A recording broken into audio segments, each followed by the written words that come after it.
Alors, j'ai fait ma formation à Lille. J'ai commencé à Lille, donc j'en ai fait 8 années quand même à Lille. Ensuite, je suis descendu à Angers. Ensuite, je suis allé à Sedan. Je suis allé à Mulhouse.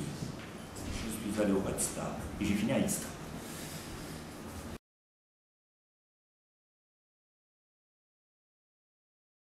Il se trouve que pendant pratiquement toute ma carrière de joueur, j'ai passé mes diplômes.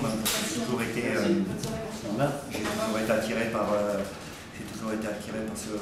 ce métier. Et puis, j'ai fini ma carrière avec mon formateur qui m'a permis tout de suite d'avoir une reconversion à Istres. Et Arnaud Dos Santos a souhaité m'intégrer de suite dans le développement du club et puis dans la responsabilité de la formation. Donc de suite, je me suis investi sur la responsabilité de formation à Istres pendant deux années. Et puis ensuite, j'ai été sollicité par Saint-Étienne pour prendre la direction du centre. Et donc j'ai basculé du côté des Verts. Donc voilà, c'était une expérience aussi assez enrichissante parce qu'il y avait énormément de travail à faire. C'est pas le centre de formation qu'il y a aujourd'hui.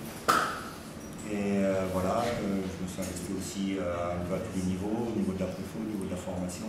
Et puis ensuite, Laurent Rousset a souhaité me prendre avec les professionnels. Donc on est resté 2 saisons ensemble avec Laurent. Et puis Laurent s'est fait débarquer. Et puis moi, j'ai souhaité aussi ne pas continuer. D'accord. Donc voilà, et puis après j'ai pris un projet de club dans sa globalité. Donc j'ai pris un club amateur, Chambéry, voilà. Et puis bon, on a fait une année assez intéressante. Malheureusement, le club est tombé financièrement, donc il a fallu rebondir. Et puis j'ai rebondi sur la FCAN, qui malheureusement est tombée aussi, puisque dans les jours où j'ai signé, ils ont été rétrogradés financièrement. Voilà, faites attention, vous le faites.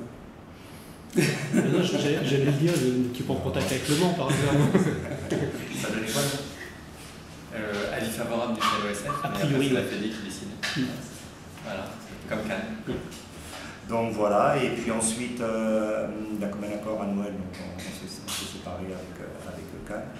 Et j'ai rebondi en tant qu'entraîneur adjoint à Boulogne, sur les 6 derniers mois. À force de cette expérience, Oui, voilà, variée. Voilà, c'est ça qui est agréable. C'est vrai qu'en 10 ans, j'ai eu la chance de balayer un petit peu toutes les divisions. La seule division que je n'ai pas faite, c'est la DH, donc je suis content de la découvrir. Parce que je crois que j'ai tout fait. Entre les 14 ans, les 16 ans, les 18 ans, les réserves pro, les pros, la Ligue 1, la Ligue 2, la Nationale, la CFA, je crois que j'ai tout fait. Mais là, je n'avais pas fait la DH, donc voilà, je suis vraiment content.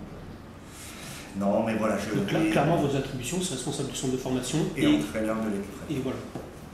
Donc, oui, je suis vraiment content de cette expérience-là. C'est quelque chose que j'ai vraiment envie de faire partager à mes joueurs parce que, notamment cette expérience de haut niveau qui peut être enrichissante parce que ça évolue très vite. Et puis aussi ce monde amateur qui est aussi très agréable sur certains points, avec vraiment cette humilité et puis cette convivialité qui, je pense, que entre guillemets, transportable au haut niveau. Donc voilà, il y a des valeurs à aller chercher chez les uns, chez les autres, puis à retranscrire. Donc voilà, essayer de faire partager ça et puis essayer de l'inculquer. Et dans le parcours de David, ça aussi c'est un élément important. Le fait qu'il ait connu un centre de formation professionnelle, la Ligue 1 en tant qu'adjoint, mais qu'il soit aussi allé faire un tour chez les amateurs, c'est aussi quelque chose d'important, d'intéressant. Je ne vais pas reprendre les termes que David a évoqués là.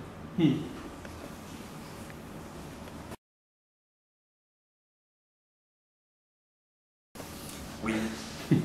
Non, mais c'est clair avec Olivier, avec les dirigeants, c'est très clair. On sait très bien que c'est une année pour, comme on dit, mettre la première pierre à l'édifice, et on sait très bien que derrière ça peut peut y avoir quelque chose de magnifique avec ce centre de vie. Et puis si déjà notre méthodologie de travail est claire, nette, et on a juste à la transporter, puis après dans les infrastructures, ça ne pourra apporter qu'un plus, et ça nous mettra encore plus d'exigence dans notre travail. Donc voilà, c'est vraiment apporter cette première pierre, connaître les hommes, mettre en place toute cette méthodologie à travers l'identité du club.